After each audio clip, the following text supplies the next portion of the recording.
What up, what up, what up? Welcome to the scorecard, the boxing scorecard, where I ask people to bring your scorecard and an explanation, not just simply your opinion. And last night, we definitely need the scorecards out because there's a lot of people complaining that their guy didn't win. But once again, what do I open the show with? Bring your scorecard and an explanation, not just simply your opinion. Now, with that being said, before we get into it, usually my show is live on the Talkin' Fight YouTube channel. We had some technical difficulties this morning, so I had to do it live on mine. All right, here we go. Let's get into it. We had the well-anticipated, undisputed championship match last night at 135 pounds.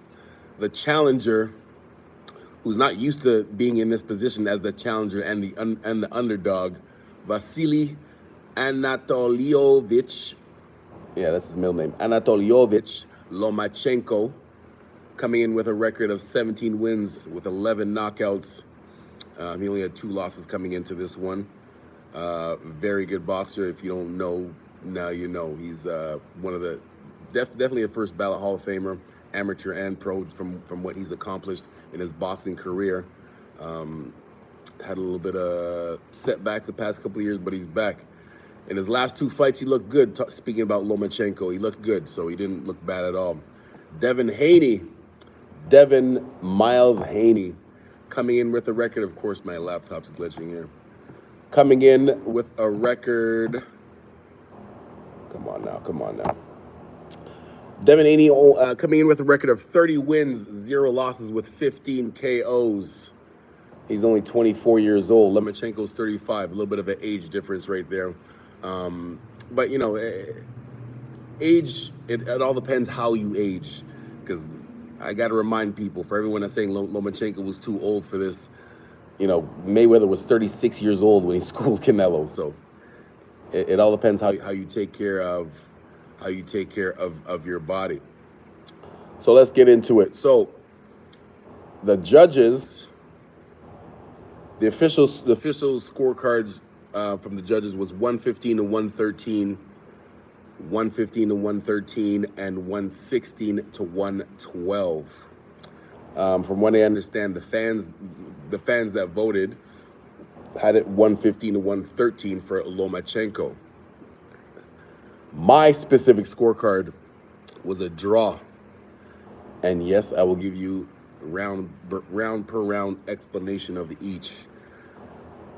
First of all, this was probably the closest fight that I can remember seeing in a long time. Specifically, the rounds that I marked as close rounds, which could have went either way, was 1, 2, 3, 4, 5, 6, 7, 8.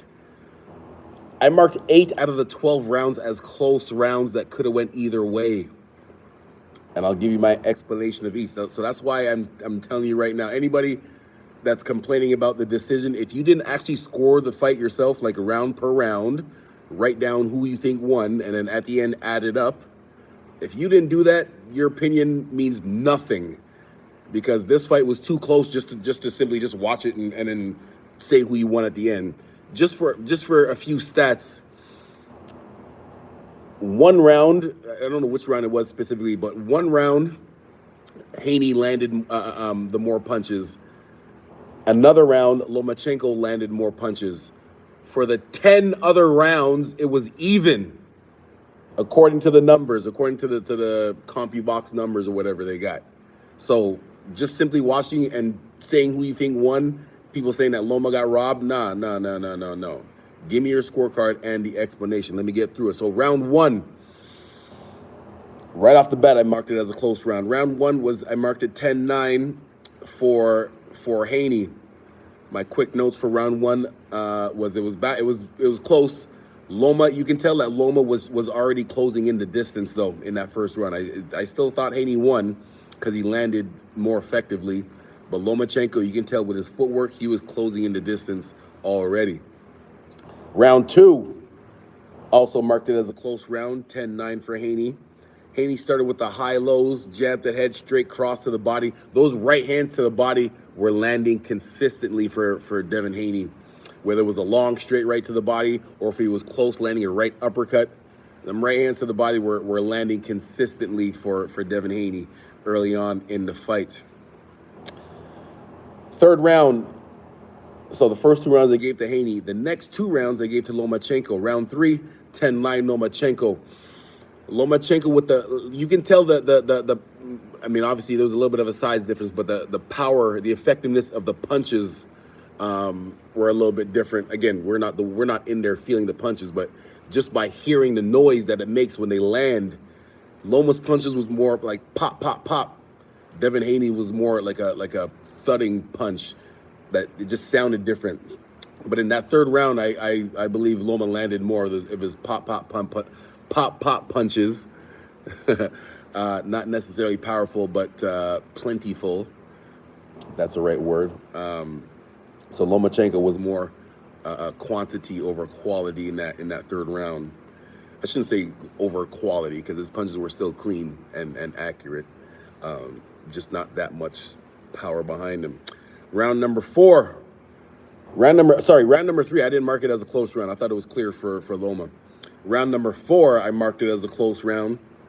Rounds number 4, 5, 6, 7, 8, 9.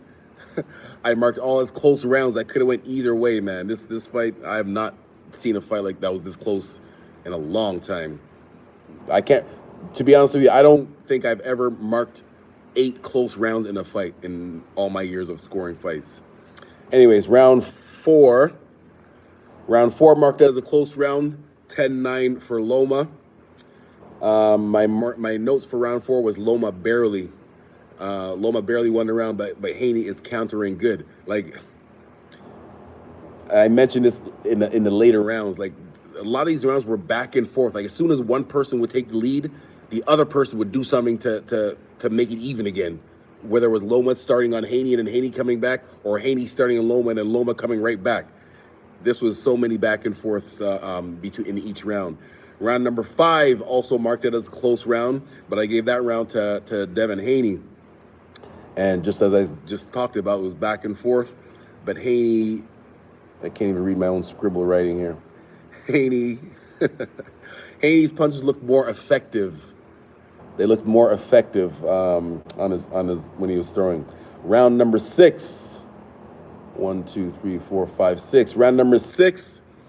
Another round that I marked as a close round that could have went either way, but I gave this one barely to Haney. My notes for round 6 was the lead changes. Like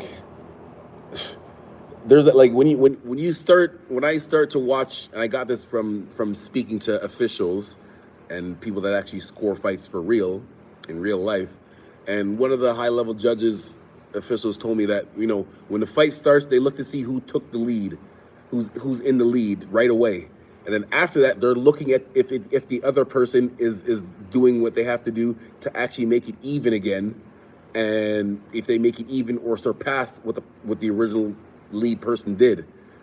So my whole point of bringing that up is anytime one person would take the lead, the other person would come right back. And it happened multiple times throughout the round. It wasn't just one time.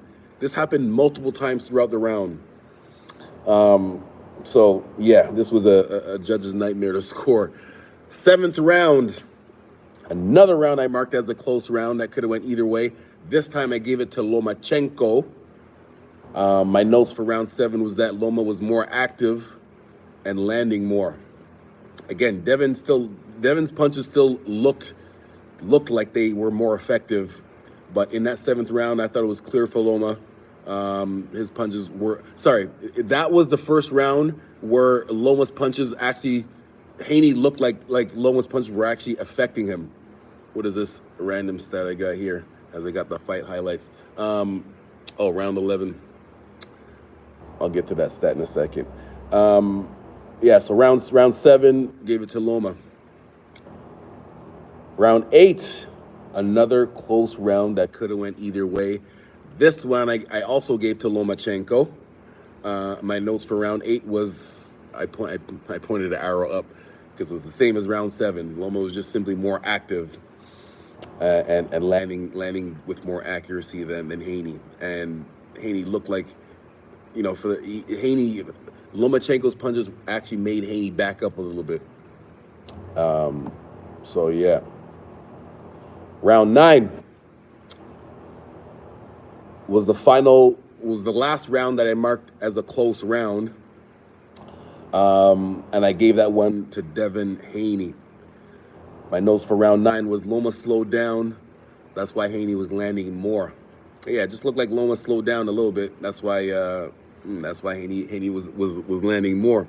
So I'm not sure what it was that made Lomachenko take his foot off the gas pedal. And we'll talk about the post-fight press conference too. Some interesting things were said in the post-fight press conference.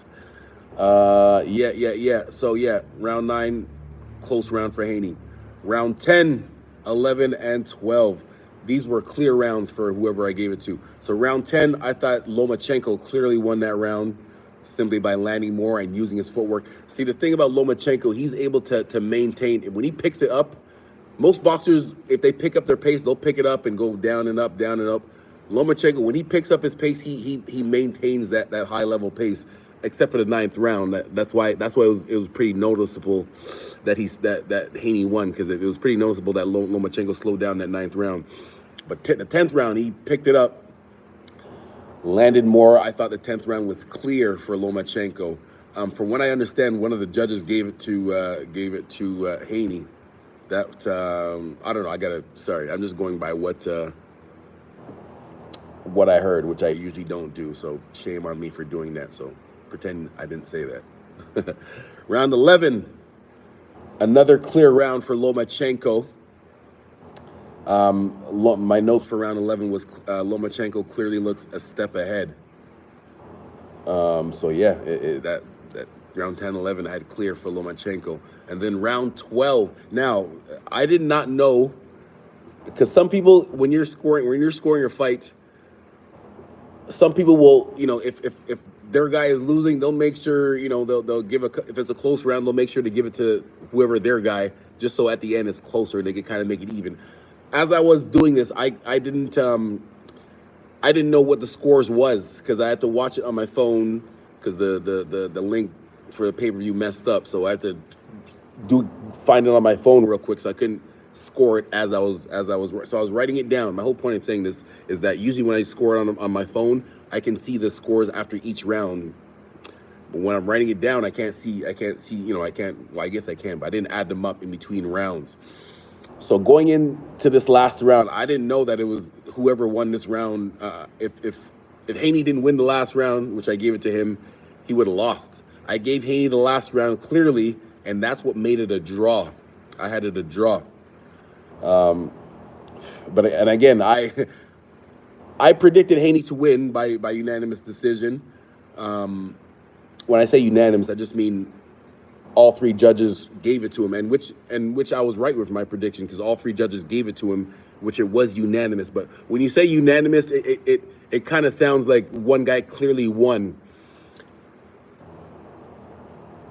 He only won by 2 rounds. 2 of the judges only had Haney winning by 2 rounds. The last judge had it 116-112, so we had Haney winning by 4 rounds. But again, this was so close. I told you already. 1 round, I don't know which round it was. It wasn't, whichever one it was, Haney landed more punches.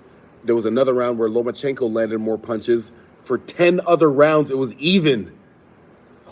So I don't hear nothing about one person, Lomachenko, getting robbed. Nah, man. It was, according to the numbers, it was even. So yeah, that was my scorecard. A few notes I got here. Punches landed through round 11. It was close. It was close. It was very close. 20% to 22% for Haney and Lomachenko as far as punches landed. So where do both fighters go from here? Let's look at the rankings. First of all, Lomachenko is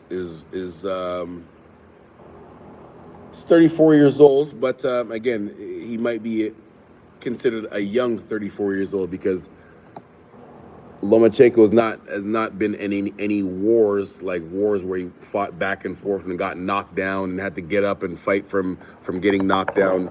Lomachenko hasn't had any real wars like that. So even though he's 34, it's not an old 34. And to be honest with you, Terrence Crawford is actually the same age as Lomachenko. I don't know when, and everyone's still wanting to see that fight with him and Errol Spence, right? So I don't want to hear no excuses about Loma was old. He was good, and as I said at the beginning, Lomachenko looked good in his last two fights.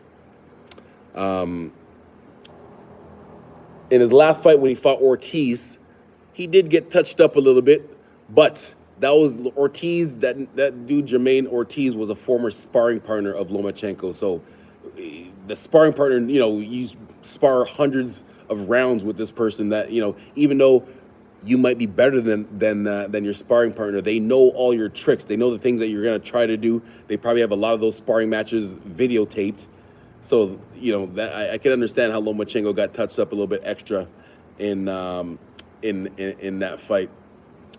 I see some comments coming through. Give me 1 second to get through this, and I will answer all those in a second. So yes. What is next for Lomachenko? Actually, you know what? I'll just answer it right now. Can Devin handle Tank? That'll be very interesting, man. That would be very interesting because I don't think it's clear either way. You know what? I'd have to go with Tank on that one, but not. I don't know, man. It's hard, man, because Tank has that power that'll make you change your mind. Tank is a southpaw just like Lomachenko. I mentioned before how Lomachenko, and it's two different styles, because even though Tank and Lomachenko are southpaws, they're two totally different styles. Tank has a lower output, but when he lands, he lands. When he lands. Tank has a lower output, but when he lands, you're gonna feel it. Lomachenko has a much higher output with his quantity of punches that he throws and his accuracy, but there's not much power behind his punches. Got some kick to his punch. Yeah, I'm assuming you're talking about Tank. Yes, Tank definitely does. So yeah, Devin is gonna have to really stay sharp versus Tank. Well, I guess versus all the top guys that's at 135. I find it interesting though that Shakur Stevenson got into the ring after the fight, and Devin left. Usually, when an op, usually an op from your division steps into the ring after the fight, it's usually to call you on, and usually the fighter that won the fight will stay there and talk some shit to him too. So I don't know. It's kind of interesting that Devin chose not to stay and talk some trash to Shakur, which would have helped boost the fight if they were gonna fight next. They probably wouldn't have fought next, but eventually. So Shakur wants that smoke. Yes, he definitely does, because he straight up, he got in the ring. Shakur got into the ring, got on the microphone and said, "Yeah, Lomachenko won that fight. I'm here to call out Devin," and he ran scared. Shakur's that dude, man.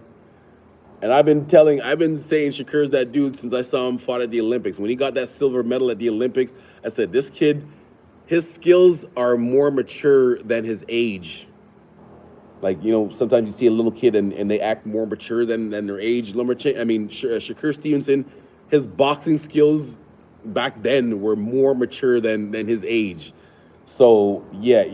Out of all these guys here, I think Shakur is at the top of the list. But if there's A and not A and B, but A and A1, it would be Shakur and Tank. And it's not just Tank because of his power. Tank is known as simply as a power puncher because he knocks out 90. I think his knockout percentage is like 93%. Only 2 people out of the 30 people he fought actually went the distance with him. But the thing with Tank is what people overlook. He actually has skills. All these one-punch knockouts that Tank has, he's not just standing there with his hands up and just swinging and just hoping to catch you. They're all set up. Even just recently with Garcia, That overhand left that he dropped him with in that second round, that wasn't just randomly throwing punches. He looked at him, timed that hook, leaned back and bombed him with it. Um, so that's the thing, man. Like when it comes to Tank, again, the difference between styles between Lomachenko and Tank. When Loma hits you with his counter punches, he hits you, but it's more speed. Like your head will snap back because you didn't see it coming because he's so fast. Speed, but with Tank, when he counterpunch you, he's bombing you. Lomachenko's more pop, pop, pop with his counters, than Tank is bombing you with his counter punches. So that would be the difference if Haney fought Tank, if Tank fights anybody. So what is next for these guys? Lomachenko, he hasn't made a decision. And by the way, at the post-fight press conference, Lomachenko says he clearly thinks he won the fight. As a matter of fact, I think he said he took round 10 or 11 off because he felt he was winning. He felt he was clearly winning, which is the worst thing any boxer could ever do. You don't know what these judges are thinking. Like, you're not a judge. You can't just assume because you think you're doing good, you're assuming you're winning the fight, and you can just coast it a little bit because you think you're winning. That is the worst advice you can give yourself, and the worst advice that your coach could give you. And I know there was a point last night where Bill Haney, Devin's father and coach, told him that he's winning the fight. Now it's okay to tell, but that's touchy. If you're going to tell your fighter that he's winning the fight, you still have to remind him to stay sharp and to stay active. Don't just say you're winning the fight so you can take this round off and just move around a little bit.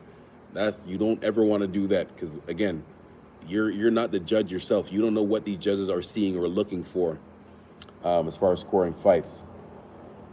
All right, what else we got at the 135-pound division? Not sure if Ryan Garcia is staying at 135 or moving up. But shout out to Derek James, who I said a long time ago was the #1 boxing trainer in the sport. He has Jermell Charlo, undisputed champion at 154 pounds. He has Earl Spence, regarded as one of the top two or top three boxers in the whole sport of today. Anthony Joshua just picked up a win, started training with Derek James, picked up a win in his comeback fight a couple of weeks ago. And now Ryan Garcia has decided to join the stable with Derek James, who, again, I think is anybody who joins Derek James is good for them. He works on your offense and your defense. And he's expecting you to stay sharp at all times. I love the way he talks to his fighters in between rounds, short, specific instructions. And and his boxers compete and they win and they listen to him. So yeah, man, shout out to Ryan Garcia for making that change to Derek James. Very interested to see how he looks in his next couple of fights. Who else we got? Isaac Cruz, yeah, he's tough. His cardio is on point and coming at you the whole time. Frank Martin, who's also with Derek James, another southpaw who's talking trash to him. Him and Davis. What's his name? Davis. That he rolled with Shakur Stevenson. He just came out of the Olympics. Davis, man. Wow, I'm drawing a blank. Somebody in the chat. What's his name, man? Davis. Is it Keyshawn Davis? He has two other brothers too. Anyways, yeah, 135. We also have Michelle Rivera, who wears his haircut and shorts like Muhammad Ali, and tries to fight like him too. He's a good boxer. Obviously, he's not Ali, but I like what he's coming with.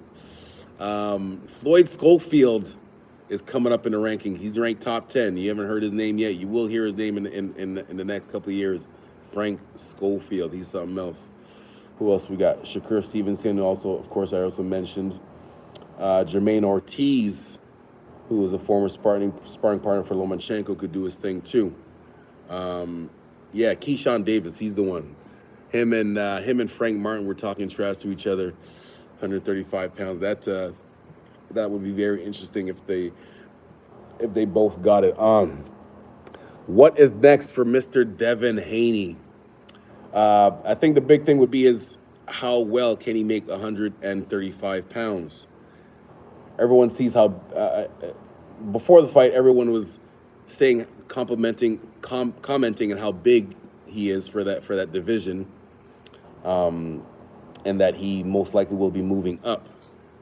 Well, Devin Haney said himself, if the money calls at 135, he's going to stay at 135.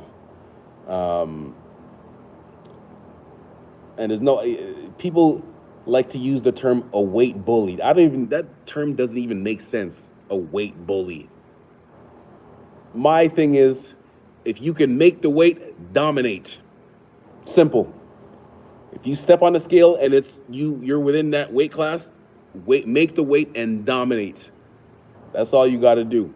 That's one of the dumbest boxing terms I've ever heard. A weight bully. You can make the weight, dominate, man. So Devin Haney, he said himself eventually he's going to be moving up to 140 pounds. He said he's been at 135 pounds since he was like 17 years old. He's 24 now, so yeah, eventually he's going to just naturally grow a little bit bigger, no matter how much he works out and has a good nutrition food routine. So it's going to be interesting because he still the undisputed champion, defended his belts last night. Who do I see Devin Haney going against next? There's going to be somebody in the top 10 for sure, as I'm looking at the list here. Someone that'll be excited, maybe not on paper. Well, actually, if he made pay-per-view once, I don't know if you go on pay-per-view every time. If you go pay-per-view every time, that means you got to fight a dog every time. So it's going to be interesting. I don't know. How about maybe William Zepeda? He's a good fighter too. Frank Markin been talking trash. Isaac Cruz, maybe a common opponent with Gervonta Davis to test himself. Lomachenko said he'd be interested to see Jermaine Ortiz versus Devin Haney. Lomachenko also too. Not sure if he said this just because he's angry about losing, but he said that he believes that Teofimo Lopez, and Linares are better fighters than Devin Haney. Very interesting. Very interesting. My man Eddie Barrington is saying shot. Who you say? I'm assuming you're talking about Lomachenko. Is he shot or did he just? No, I don't think he's shot, man. That's a shot is when you're not even in the fight at all. You know who I think is shot? This just to twist the subject real quick. Katie Taylor versus I think her name is Chantel Cameron. That fight was earlier in the day, yesterday in the UK. I think Katie Taylor, the term shot is kind of a disrespectful term. This means you ain't got it. Well, no, it's not disrespectful. It just means you ain't got it no more. Katie Taylor, she lost that fight unanimous yesterday. She was backing up that whole time. That girl, Chantel Cameron, had her backing up from rope to rope. The judges were doing everything they could to try to give it to Katie Taylor. One judge made it a draw. The other two judges had it it was 10 rounds. So one judge just had it anyways, they only had Chantel Cameron winning by two rounds. Katie Taylor, you want to use the word shot? She definitely does not look like the same fighter she was even just last year when she fought that girl Serrano. So yeah, that's that shot. So anyways, going back to this match now. Yeah, Devin Haney versus who? It's not going to be Shakur Stevenson next. He just took care of Lomachenko. Ryan Garcia is going to probably take a softer touch before he takes another big fight at 135 or 140, whichever one he goes to. Frank Martin, that would be interesting. Of course, he already took care of George Kambosos. How about Michelle Rivera? That would be a very interesting fight for Devin Haney next. Yeah, that would be very interesting for Devin Haney next. Or Dennis Baranchek. He had a fight of the year with William Zepeda. I'm pretty sure it was Zepeda or another Zepeda. Baranchek, he had a fight of the year a couple of years ago. So yeah, he's a tough competitor too. So yeah, man, I'm not sure. There's a couple of guys that Haney has in store, depending on if he can make the weight still. Let's look at 140 pounds. If Haney decided to move up to 140, what the 140-pound division is not as heavily stacked as 135. Josh Taylor and Teofimo Lopez are about to get it on. I believe it's June 10th. So that should be interesting. Jose Zepeda. Before I talk about William Zepeda, but it's Jose Zepeda that was in that fight with I'm pretty sure Baranchek in the fight of the year. Anyways, 140 for Devin Haney. Jack Catterall is waiting for his rematch versus Josh Taylor. That was a controversial win for Catterall. I'm pretty sure I still had Taylor winning, but it was very close. Regis Prograis and Josh Taylor. No. Josh Taylor and Teofimo Lopez are going to be fighting early June. Regis Prograis just signed with Eddie Hearn. I forget who he's taking on, but that would be a definite possible future opponent for Devin Haney at 140. Gary Antoine Russell, one of 5 of the Russell brothers, all great fighters. You got Rolando Romero, who's a name at 140. He put up a good fight against Tank Davis before getting stopped. So yeah. Sandor Martin still not a big name, but he's the one that put Mikey Garcia into retirement in his last fight. Subriel Matias is also a very good competitor for Devin Haney at 140. So yeah, it all depends on how good Devin Haney can still make 135 pounds. If it's still easy for him, there's still some big money fights down there. But if his body simply won't let him make that weight anymore, then he's gonna have to move up and fight the bigger sharks up there. So there you have it. What any more comments? What up? Shout out to Nubian Emperor. Shout out, and also shout out to Eddie Barrington for your comments. Thank you very much for taking your time to watch the show. What else I got? Any other notes I got in here? No. So yeah, man, that's it. Next week, I'm not sure if I'll be able to do a scorecard next week. Next week, I'll be traveling to Paris, France, with Team Canada for a training camp. So that should be interesting. I've been to a lot of tournaments with Team Canada, but not a training camp yet. So it's going to be interesting to observe how these other countries train their top boxers. But I'll give you guys an update when I get back. All right, man. Yeah. Like I said, usually you can find me on the Talkin' Fight YouTube channel. We just had some technical difficulties today, so I was doing my show live on my YouTube channel. Once again, shout out to the people that took time to watch today. Nubian Emperor, what up? And Eddie Barrington, what up? Thank you very much. All right, man, that is it for now. And you can catch me on any social media platform at Cedric Sports. Yeah. All right. Peace.